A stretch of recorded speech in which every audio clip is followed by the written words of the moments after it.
In this session, we are going to look at perhaps what is one of the most challenging aspects of this course. It is not something that is particularly easy. It's not something that is particularly interesting either, but it is a very important part of research in biblical studies, and that is how to actually get into the citations. We talked in previous classes about the citation, why it's important, the SBL handbook. We even talked a little bit about citing biblical passages. But in this session, we're going to get into some of the more in-depth aspects of this. And what I would encourage you to do is to certainly pay attention to the exercises, take notes, but then at various times throughout these sections, we'll be doing exercises or examples. And I would encourage you to, at that point, pause the video, actually work out the examples, and then kind of check and see if you're right. It's not necessarily something that's very easy, but it is something that the more that you do it, the better you're going to get at it. And so this is a very important part of your research paper grade. So I would encourage you to, pay attention to that and really make sure you know what you're doing with that. With citing of biblical passages, there was one other element that we hadn't talked about in the last video that I wanted to pick up with. Biblical passages, biblical books, particularly those that are over 4 or 5 letters long, are to be abbreviated if you're citing it with the chapter or a chapter and verse. If you are just referring to the book, 1 Corinthians, Jonah, Romans, without a chapter or without a verse, you do not abbreviate it. If you are starting a sentence with it, you need to spell everything out. So if you're referring to a chapter or chapter and verse, unless it's at the beginning of a sentence, you should abbreviate it. Those abbreviations are found in section 8.3. I believe it's like page 124 of the SBL handbook. So it is not a matter of you just kind of deciding what to abbreviate. Those abbreviations are specified. And also note in this example, if you look at the first example there from SBL, there is no period after COR. So it's not COR period, it's just COR. So 1 Corinthians 5, verse 6. And then you'll also notice in the second example that since we're starting with 1 Corinthians, we're spelling it out. Additionally, you do use a Arabic numeral, not a Roman numeral. So this is not an I, it's a 1. So we're using 1s and 2s and 3s, not I, 2 I's, 3 I's. Additionally, if it's at the very beginning of a sentence, you spell out the word first or second or third as appropriate.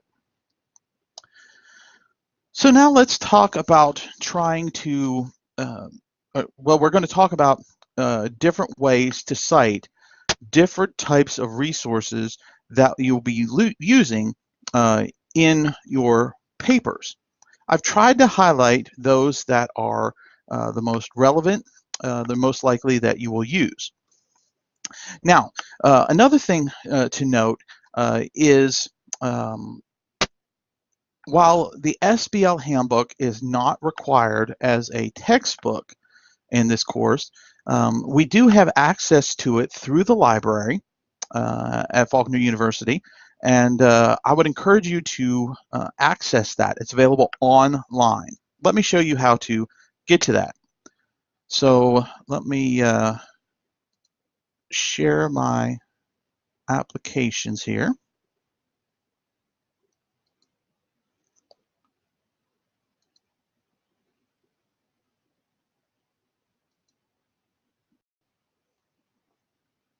Okay, so if you go to the Faulkner website, the library website, You can see the address up here. If you go to the main Faulkner website and go to the very bottom, you can click on Library, and it'll take you here, Nichols Library, or you can go to faulkner.edu/Nichols-library.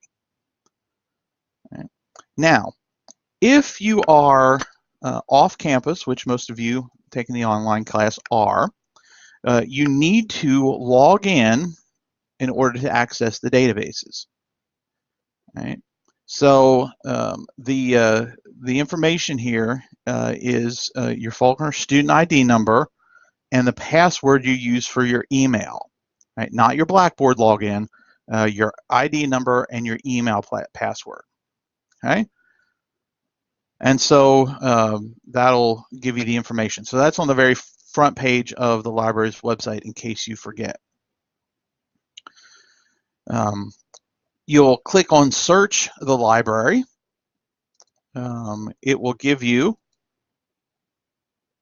this website. You type in this box up here, SBL Handbook, and then click Search. You'll come up with two results. The first result is the first edition, excuse me, the second edition as a physical book. And so that's not the one that you want. You want this one, right, that is an electronic resource. And so you'd click to view the ebook. It would bring you up to this particular page, the cover of the book. You will want chapter 6. Right.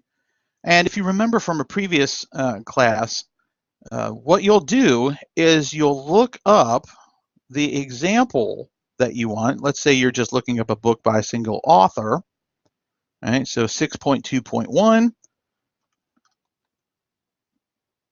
And then, of course, you have to page quite a bit because we're working with an ebook. And so, you have to go through some of this information. But once you get to 6.2.1, you will see the example. Right? This example shows you, this would be note 15 in this particular example. So book by a single author, you look at the example you have, right, and compare it to what you're looking to cite.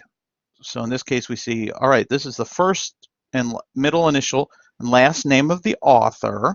And so in my paper, I would write the first, if the person has a middle initial, the last name, right, followed by a comma.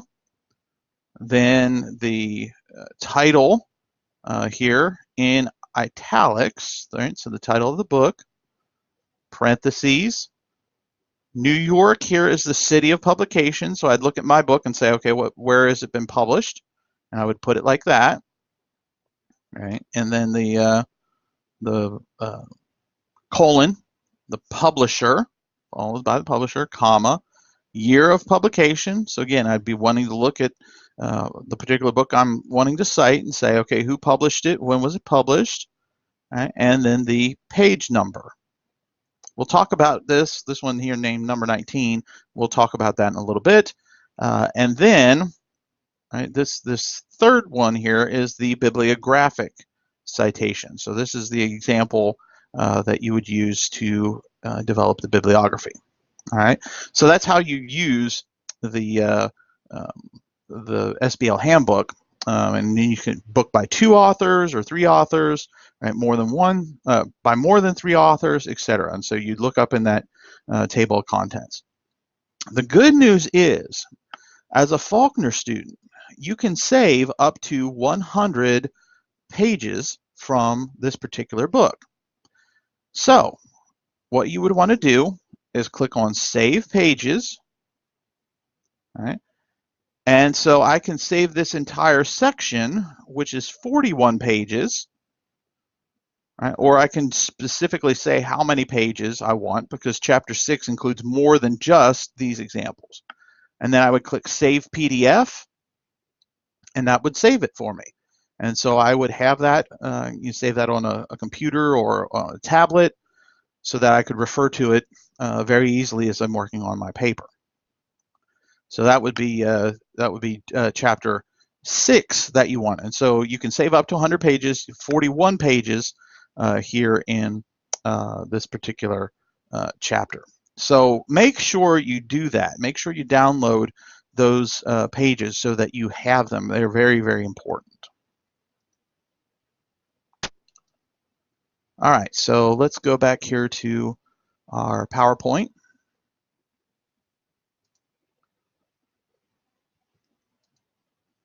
So the first example we're going to look at here is a book. We've already kind of touched on that, so we'll just kind of review. So again, I really, really strongly suggest getting that those pages because that's going to be very, very important. So for books, but as I was mentioning, I'm going to go through the examples here as well. So for a footnote or endnote, again, you're wanting to use footnotes, right, for this particular paper. Some assignments might require to use endnotes, but this paper is going to use footnote. So first you would have the citation number. Right? In this case, we're going to use 1. We're going to use examples 1. It would be very, very appropriate to use your word processing program's automatic feature. And so in Google Docs, in Word, you're going to be able to kind of insert a reference, a footnote, or an endnote in Word. So make sure you use that. That'll keep track of what number you're on. It'll format the number correctly. So you're going to have your citation number, whatever that number is going to be, and then first name, middle initial, last name. Right? So the author's first, middle, and last name. Now sometimes it might just be first and last. Right? They might not have a middle initial. Sometimes it might be a first initial, a middle name, and a last name. But this is the order you want to do it in. Right? And so however it appears on the title page is how you want to use that. Followed by a comma. Right? So first name, last name, followed by a comma. And then the title of your work. Most works in biblical studies, books in biblical studies, academic books are going to have a main title and then a subtitle. So you have the main title, a colon, and the subtitle. All of that is going to be in italicized font. If for some reason you cannot italicize it, you need to underline it. Right? But you should be able to italicize it. So the title, subtitle, then in parentheses, you will have the city of publication. If it is an obscure city, you may need to include the state.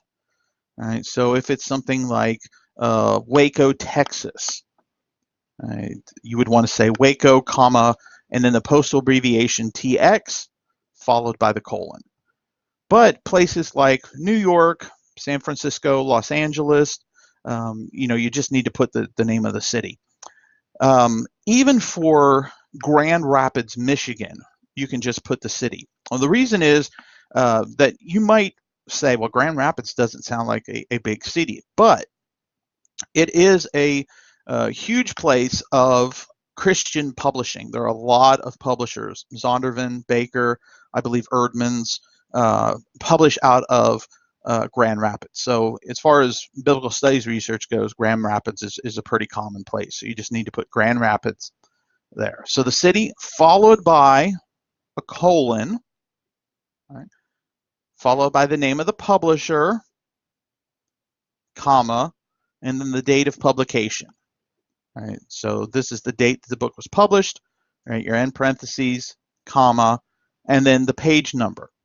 Right, the particular page number you're citing. So if you're quoting something, for example, you would include the page number of whatever it is you're quoting, followed by a period. So that's how you would do it. Again, the footnote would be at the bottom of the page where your quote or your citation appears. Your bibliography is slightly different, and this one, when I created the slide, I did not notice that it had messed up, the formatting here. So there's one correction here, and you'll see this on the later slides. In many cases, what was a comma in the footnote ends up being a period in the endnote. And there are a couple other things that are different. Notice here that it is the last name, comma, first name, middle initial, followed by a period. Now, if there's no middle initial, right, it's just a first name, last name, it would be last name, comma, first name, period.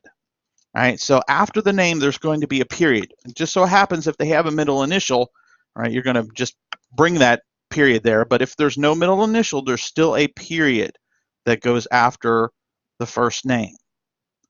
Your title, right, the full title in italics, followed by a period. Now the second line, see how this first example, footnote, we have indented, the first line's indented. In the bibliography, the second line should be indented. Again, I made a mistake with the formatting here. So this should be indented. It's what's called a hanging indent, where the first line hangs out further than the second line. Use your word processing program's automatic function. Don't tab it over because there's some things that could change in the formatting and it could end up getting messed up. So this should be indented. The second line should be indented and use the hanging indent option in your word processing program. So title, period, city, colon, publisher, comma, right? So that is a comma that does stay. Date, period. Right? So no parentheses in the bibliography. Also note there's no page numbers. Right? So even if you only used one page from this book, you do not put the pages in the citation, in the bibliographic citation.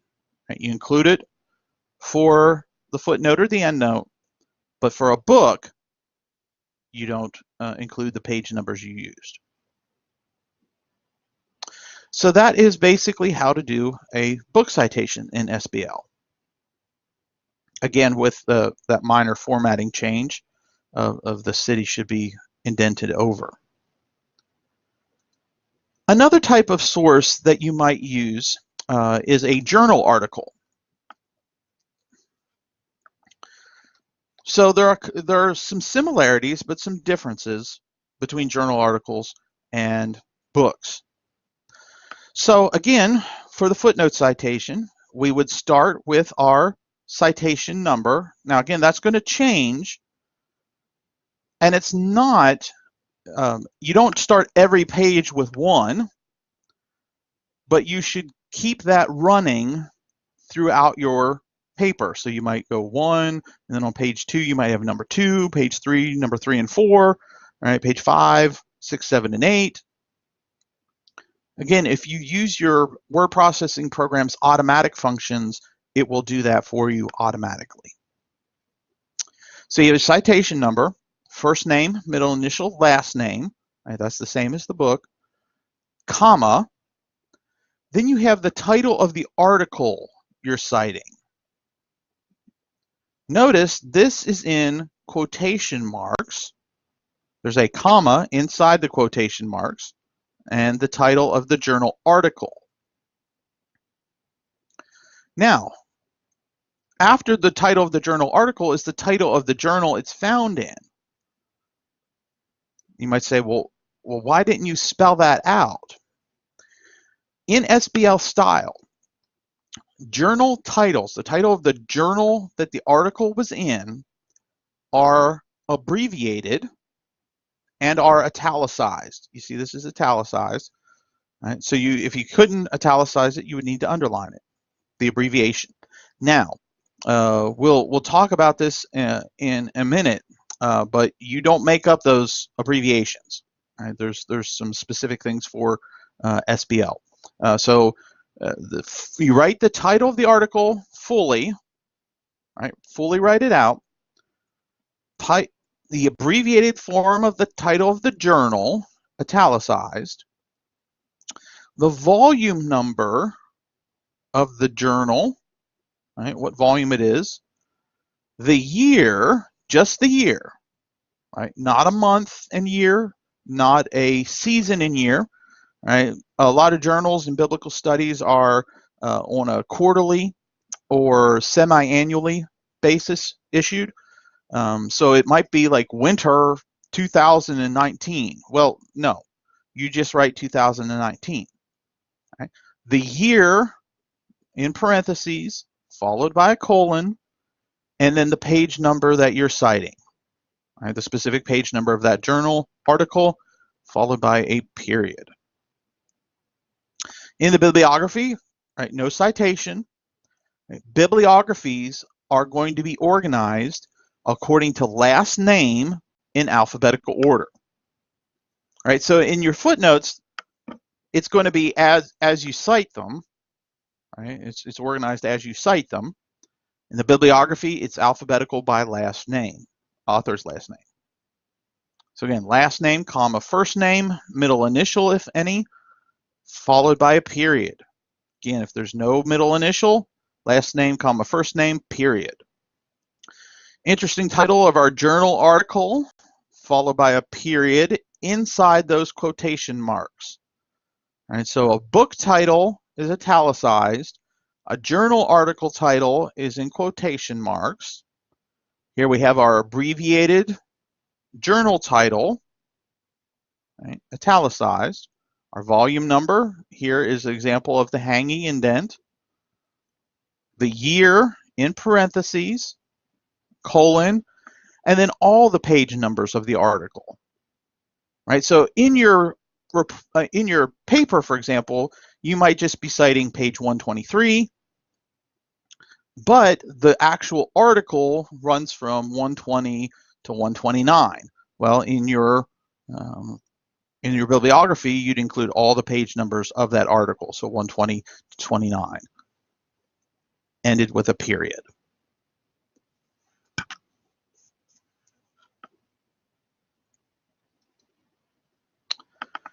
Commentaries in series, third type of resource you will probably use frequently. If it is a commentary and it is not in a series, like a word biblical commentary, Hermeneia, Baker exegetical commentary, the New Testament, right? There's all sorts of these series out there. If it is not in a series, then you treat it like a book. Right? So if it's not in a series, somebody just wrote a commentary, then you treat it like a book and do it that way. This is only if it is in a series, like a word biblical commentary, a Hermeneia. There's all sorts of ones. There's some similarities to a book. Right? You got your citation number there, first name, last name, comma. Your commentary title, notice that it is in italics, followed by a comma. Make sure that you know what the commentary title is. Don't just guess. Right? Look on that introductory page, because you think of something like it could be John, could be the Gospel of John, it could be the Gospel according to John.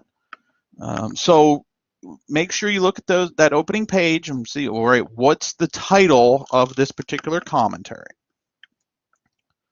All right, so you want to spell out the full title, italicized, comma. This, after the title, is the abbreviation of the commentary series. Right, so commentary series, abbreviated commentary series. Right, what series it's in. If there is a volume number, you want to include that. Some series don't necessarily have volume numbers. Some of them do.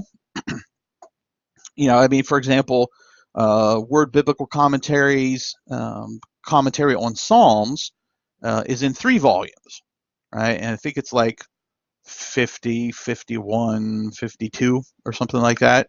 So you'd want to make sure to have the specific volume number.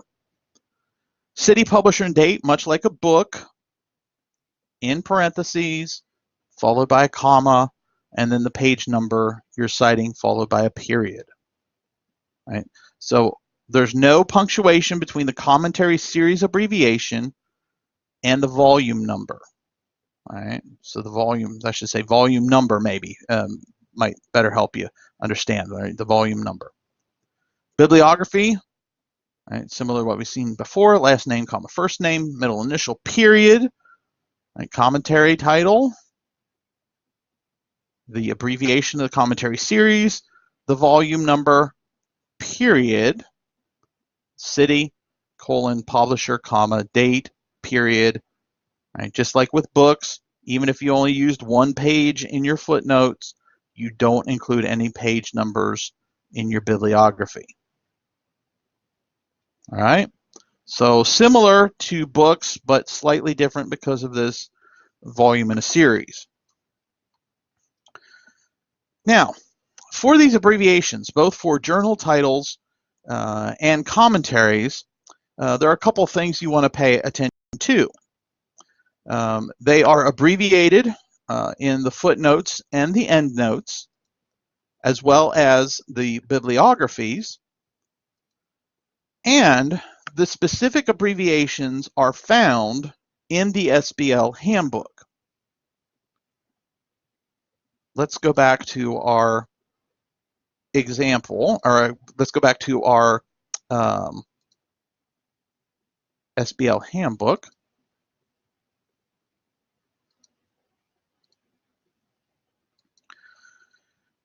In Chapter 8 of the SBL handbook, you have the abbreviations.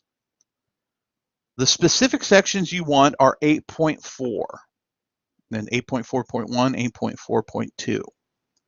So 8.4.1 has the abbreviations alphabetized by the source. So let's say you have church history. You have a journal article from church history. So what you do, go to 8.4.1,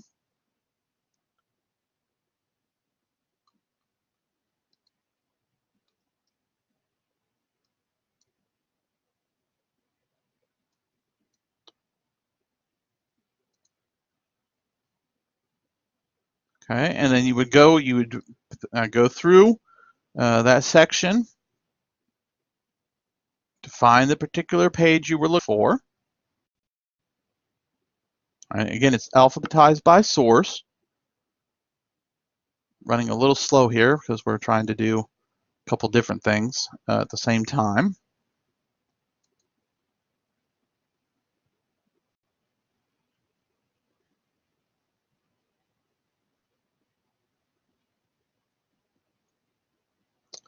Well, let's just we'll just say we'll use the Hebrew Annual Review. Right? So we have an article from the Hebrew Annual Review. So we'd say Hebrew Annual Review. We'd go over and see that the abbreviation is HAR. Don't assume, right? This particular example, yes, it is the first letter of each, right? It just happens that it's the first letter of each word, HAR, Hebrew Annual Review. That is not the case for everything because there are some journals that have similar first letters. So you don't just guess, right? Go to the SBL handbook. Right? Now, unfortunately, right, that the abbreviations, there's not enough pages left. After you download Chapter 6, there's not enough pages left where you. So you know that's an unfortunate aspect because this is a very important section too. 8.4.2 has the alphabetizing by abbreviations.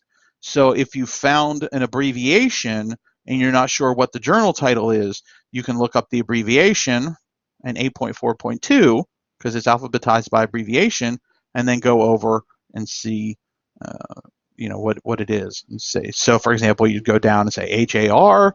HAR is Hebrew Annual Review. Okay, so I look for Hebrew Annual Review. So that's the important part there that you would want to pay attention to when it comes to those abbreviations. It is not something that you just make up. Now, there's sometimes you will come across abbreviations or journal articles that you cannot find in the handbook.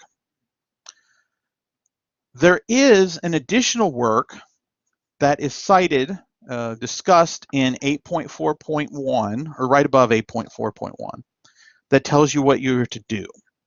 For purposes of this paper, because you don't really have easy access to that work, in those cases, you would just write out the titles, whether that's a commentary title, whether that's the title of a journal. Only if you cannot find it in the SBL handbook. Right? And so if that's the case, just do, to write it out. But if I can flip to the SBL handbook and find it very quickly, then you will lose points, right? So make sure that you don't just assume it's not going to be there. Make sure that you, look those up, because we do have it access online, and it doesn't matter how many people are using it at the same time. So you're not going to go on there and somebody have it where you can't look at it, right? So make sure to be using the SBL handbook and checking those abbreviations. Another important thing to note is how to handle page numbers. In most of the examples we've been looking at so far, we have talked about just citing one particular page number. There will be times, however, where you will need to cite more than one page number. Why would you do that? Well, if you're quoting something and it goes from one page onto the next page, you need to cite both pages. Right? So if it goes one page to the next page, you cite both pages. If you are summarizing several pages into a paragraph, you should still cite that, but you would want to include in your citation all the pages that are included in your summary. If the pages you are using are numbers below 100, you would write both of them out. So in this case, you're using pages 75, 76, 77.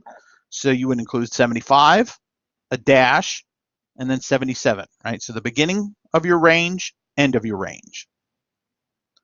Same thing here, pages 75 to 92. Okay, so if the page numbers are below 100, you write them all out, right? The beginning page, the end page. If the page numbers you're citing are above 100, you drop the 1 or the 2, right? So if it's like page 200, right? If it's 210 to 221, you would write 210-21, right? So 110-21. So if this number, the first number of the page range, and the first number of the last page in the page range are the same, you drop it. Right? Now, if this was page 110 to page 221, you would have 110-221. So this is only if this number is the same as if the number for the last page in the range, the first number of that last page is the same as the first number in the first page of the range. Right? Does that make sense? So 110-121, right? You drop that 1, so it'd be 110-21, 131-35. But if the number is a multiple of 100, so 100, 200, 300, that last page in the range, you write all the numbers, right? So only if that first number in the page range includes the zeros, right? 100, 200, 300, then you include the entire range. If it's above 1,000, you drop the first 2 or 3 of the second if they are the same. So 1002 to 1008, right? You drop the 100. 1002 to 1016, you would drop the 10. But again, if it's a multiple of 100, right, it's got those double zeros, you would include all the pages in the range and all the digits in that last page number. And certainly, if you go from one number in the hundreds place, right, so in this case 1496 to 1504, you might think it should be 1496-504. But since we're changing that number in the hundredths place, you write it all out. So page 1496 to page 1504. Right? So not 1496-504. No, it's 1496-1504. Right? So above 1,000, right, pay attention to that hundredths place. All right, let's get into some examples. Here again, I would encourage you to actually take the time to stop the video, pause the video, and write out the examples. Now, the information that is on this screen is more information than you need. Not everything that's on this screen would you put into a citation. Right? So this author is named George Smiga. Right? So George is his first name, Smiga is his last name. The title is Romans 12, 1-2. This is a journal article. Right? We see the source, Catholic Biblical Quarterly, so it's a journal article. Right? Also, it says down here, publication type was article. Romans 12, 1-2, and 15, 30, and 32, and the occasion of the letter to the Romans. Now, sometimes when you get information off of the ATLA database or another online database, it's going to put it in lowercase letters like this. But in your article, in your citation, you should capitalize all the important words. So in this case, Romans 12, 1-2, right, et cetera, et cetera.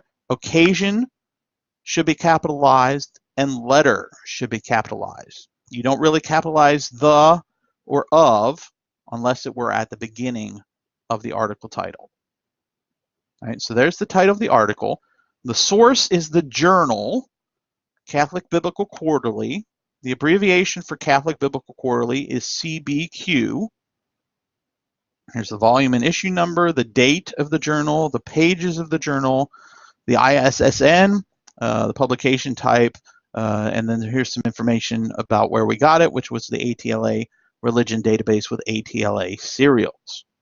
All right, so pause the video and see if you can develop, without looking, I mean, you can look back at your notes, but don't let this video run forward to find the answer.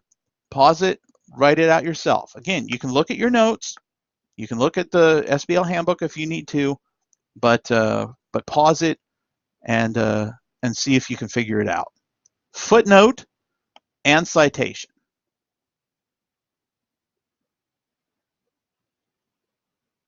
Did you do it? Hopefully you paused it, and hopefully you're ready to go. All right, so either way, here's what it should look like.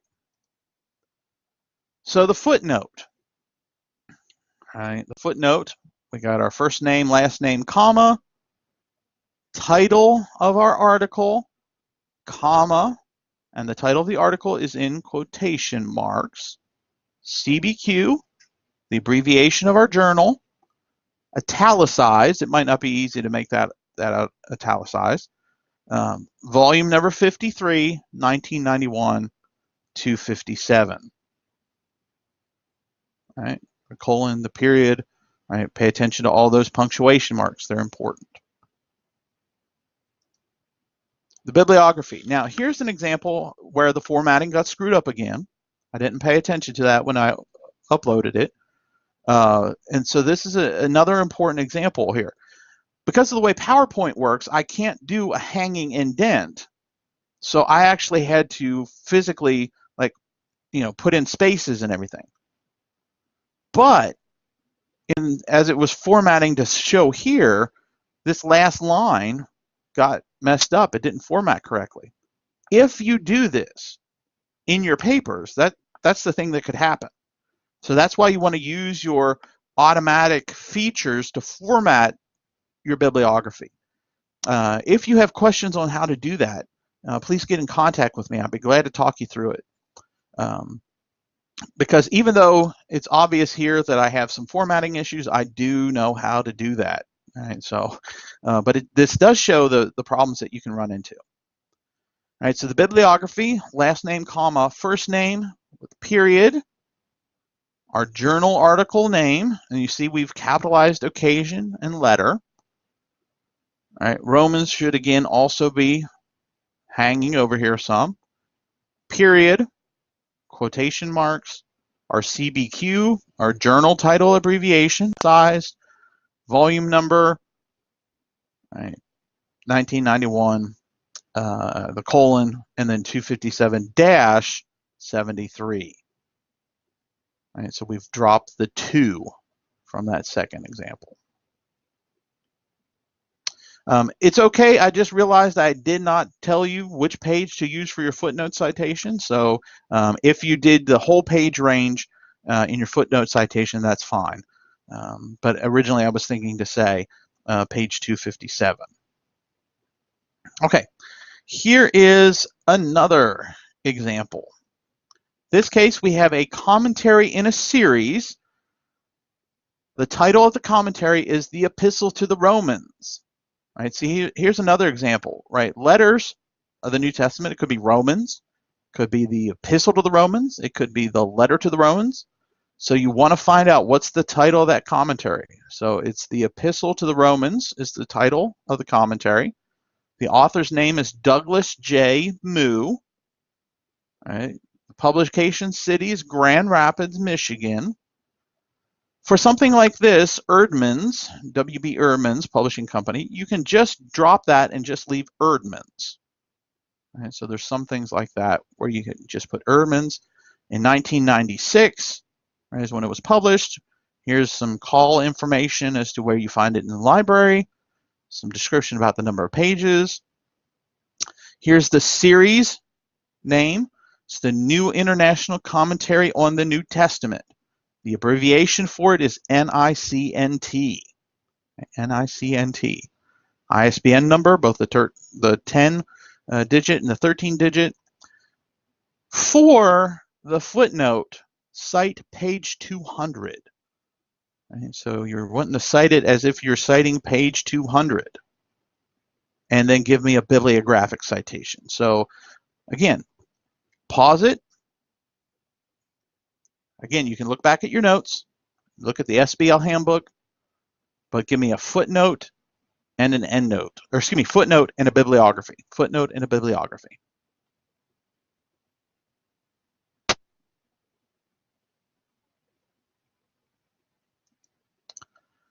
Here is what they should look like.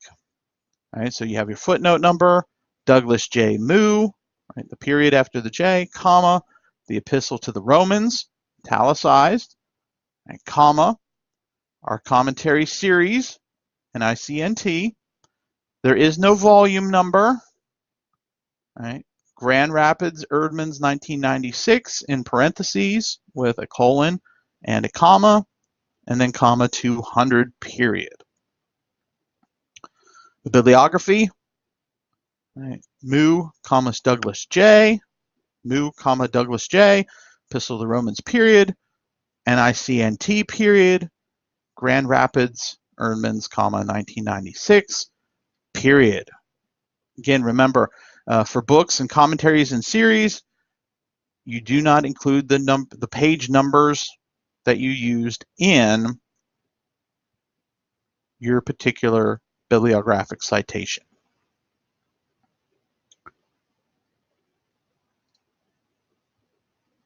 All right, for this one, these are all the same article. Which one of them is the correct bibliographic citation of this article? Take a look at them. Figure out which of the bibliographic ones, or which of those are the bibliographic citation.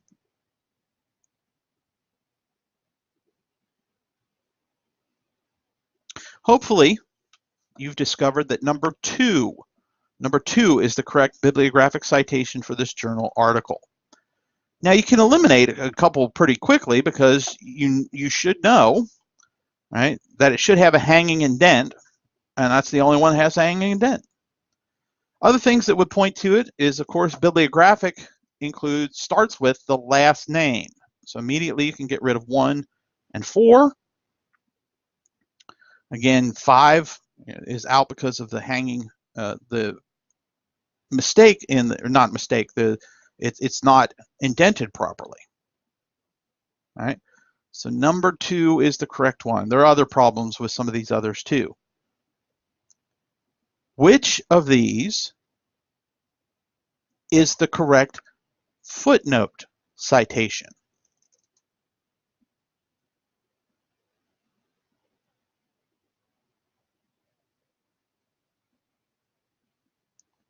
The correct answer is none of them. It's a trick question. Right. The first one is the one that's closest to it because it has the name Zane Clark Hodges, right, instead of in the other way. What's wrong with this is a footnote citation is it should be BSAC 137, parentheses, just 1980. So you don't need the issue number, right? No, the number 545. And of course, you don't need January 1st.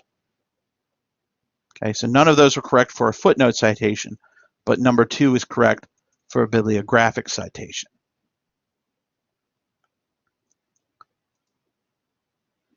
All right, let's take another example. This case written by Roy Bowen Ward. His article is The Case for John 753 through 811. It is from the journal Restoration Quarterly. The abbreviation for Restoration Quarterly is ResQ. Now, here's the access date. January 1st, 1959 is the publication date, the journal date. And so write a footnote, just a footnote citation, for page 132.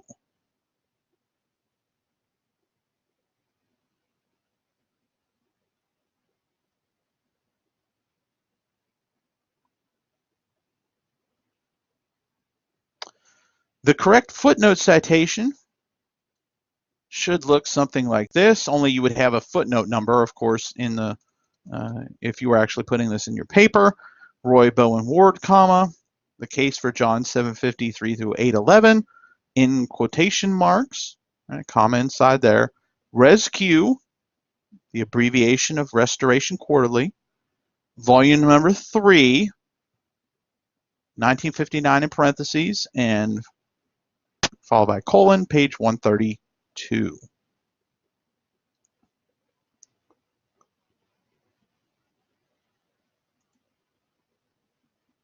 Let's try this next one here, just doing a bibliographic citation. All right, so how you would do it in your bibliography. Again, more information here than what necessarily goes in your bibliography. Novum Testamentum is the name of the journal. NOVT, N-O-V-T, is the abbreviation.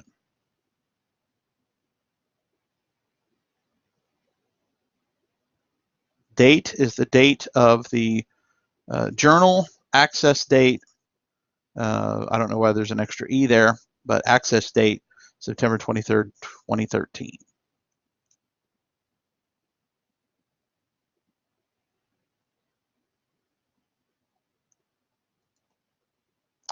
All right, so the bibliographic citation, Keith, comma, Chris, period.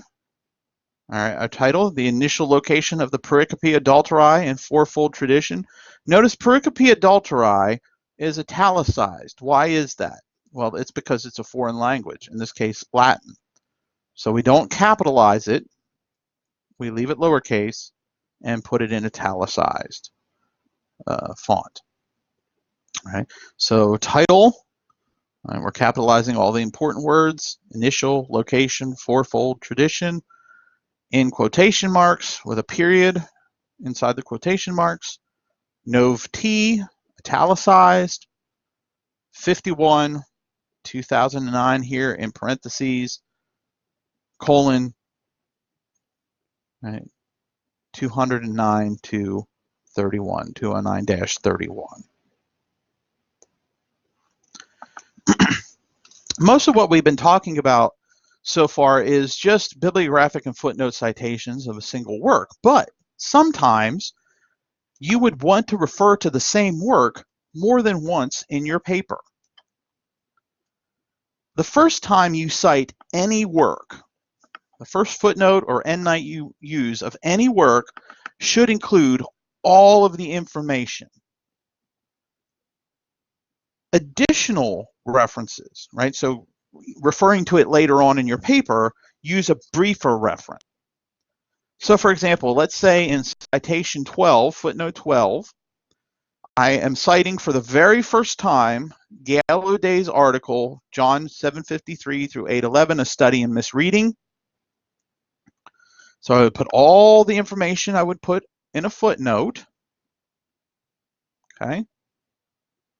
Her full name, comma, title of the article, comma, in quotation marks, JBL, Journal of Biblical Literature, italicized, volume 111, the year's 1992, in parentheses, followed by a colon, and this first time I'm citing page 631.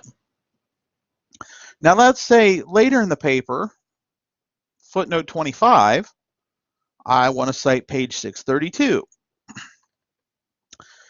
In later references, I include the author's last name, just the last name, O'Day, followed by a comma, a shortened title, right? So I'm just using a study in misreading, in quotation marks because it's a journal article. If I were citing a book, it would be italicized, and it would not have the quotation marks. Right? So study in misreading, comma, and then the page number. Even if the next reference is from the same source, you should still use a shortened title. So, for example, in a previous slide, we said the first citation was number 12. If number 13 was also from Gail O'Day, we'd say O'Day, comma, A Study of Misreading, in quotation marks, page 632, 31, whatever page number it is. Okay? Use the same shortened title for every subsequent reference. So every time you talk about O'Day's, every time you cite O'Day's work, A Study in Misreading, you should have the same title, shortened title. Now,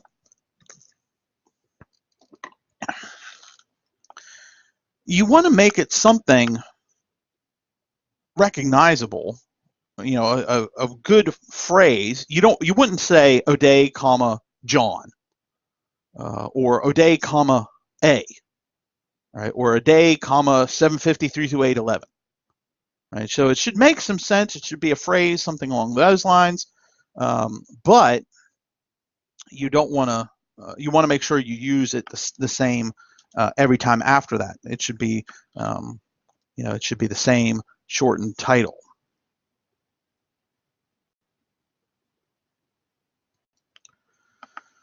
Probably most of you are going to be using the online databases, especially for the articles.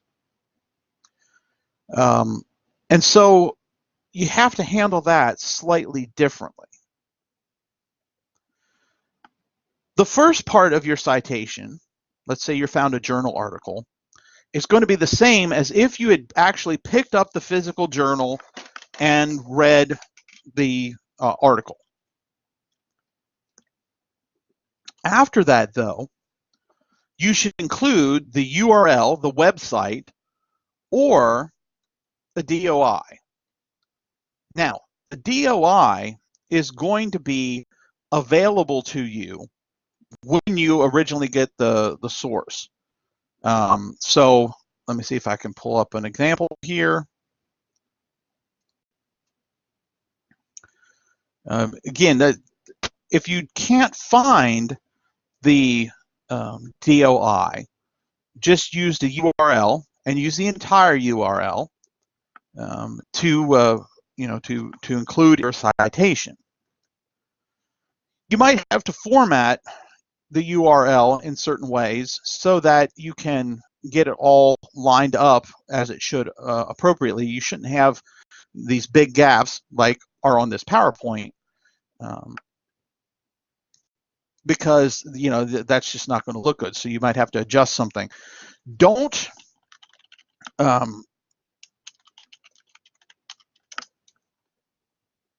kind of just break it at odd spots. So for example, you wouldn't want to break this in the third line off type. You wouldn't want to break it between off and type. You might break it at the question mark or a period or a slash, right? Things like that. So pay attention to those kind of things. So let me see if I can pull up an example here.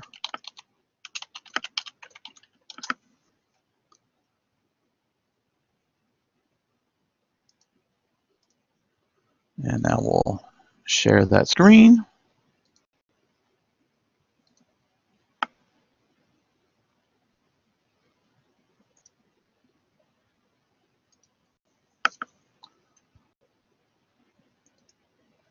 So the initial location of the pericope adulteri, I found this particular article, let's say, and on this page right here in the middle shows the DOI, right? If it does not have a DOI, there won't be anything here, right? But in this case, there is a DOI. Unfortunately, not going to have a DOI all the time, so sometimes you're going to have to make do with copying the entire URL for that.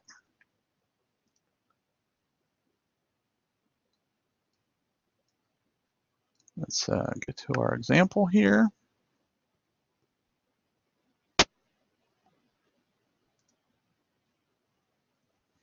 So we just talked about this this article by Roy Bowen Ward.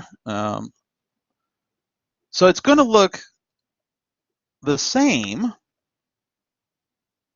right, up through the page number, and then you put, instead of putting a period here, you're putting a comma followed by the URL. Okay, so you want to include the first part, should be exactly like you would do it if you picked up the actual journal, only this time you're including the URL.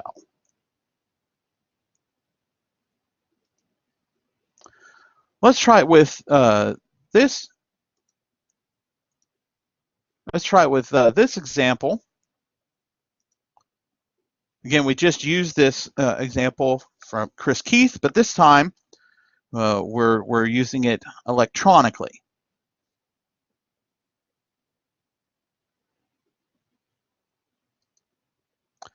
So the first part would be the same for the bibliographic citation. Again, my formatting did not copy correctly, so these last three lines should be indented. But notice you put the DOI at the end instead of the URL.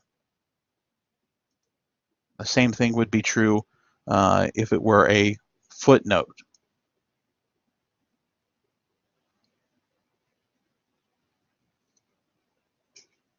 All right, so you include the DOI or the URL as appropriate. Let's try another exercise.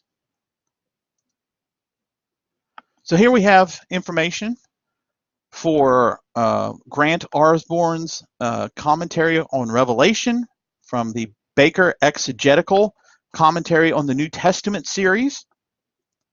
Also no volume number here. So once again, pause and put together a footnote citation and a bibliographic citation. Footnote citation and a bibliographic citation.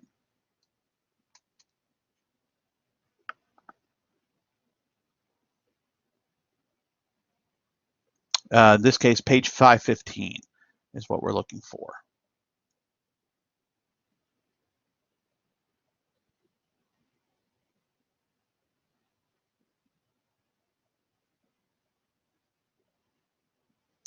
All right, and so what should that look like? Well, here's what that should look like. Grant R.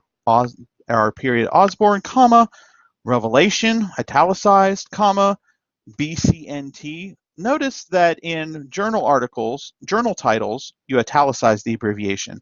In commentary series, you do not. All right, so in journal titles, you italicize the abbreviation. In commentary series, you do not.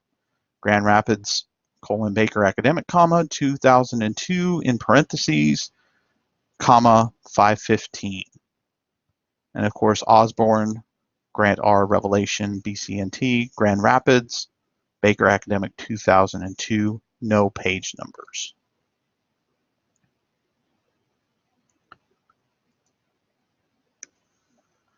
Okay, looking at these, which of these is the correct footnote citation? Which of those is the correct footnote citation?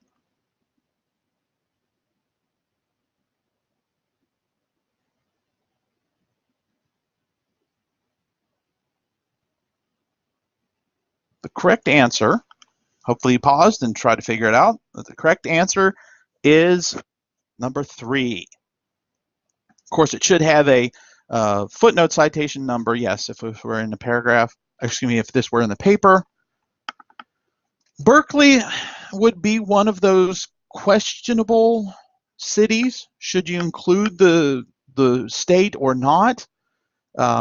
Since it's from the University of California Press, I think there would be a good reason to not include it. But if you did include the state, it should be the postal abbreviation. So this would be number 2. The postal abbreviation is correct. However, it does not have the parentheses, so that's what makes it wrong. Okay, so number 3 is correct. Actually, number 3 is not correct now that I look at it. It should have Oprah, the Gospel of an Icon. I'm sorry, none of these are correct. The closest is number 2, but it does not have the parentheses. So I even fooled myself on that one, and I made the slide. So none of these are correct for a footnote.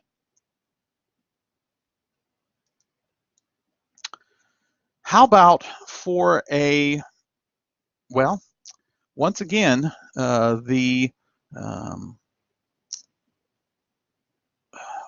indentation was off. The formatting got off when it was put online.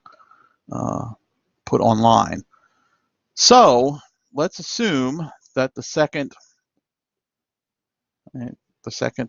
line of these would be indented.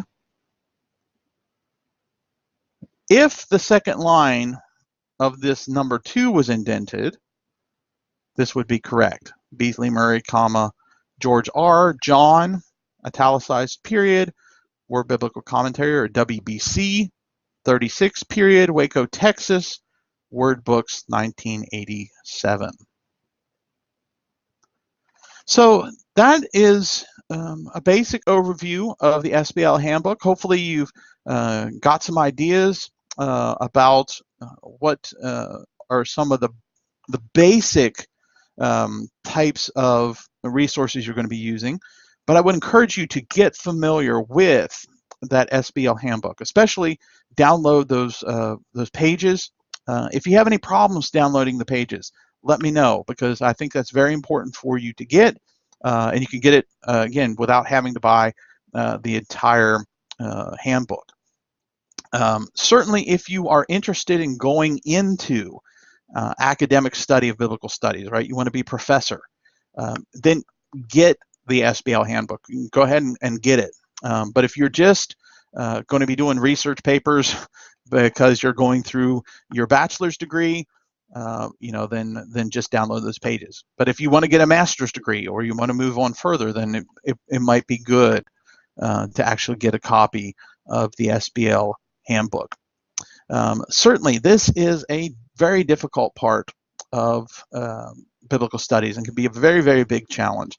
So if you have any questions, if there's anything that's confusing you, please feel free to get in contact with me. I'd be more than willing to try and talk you through it, try to maybe put it in a different way to help you try and figure out how to use the SBL format correctly.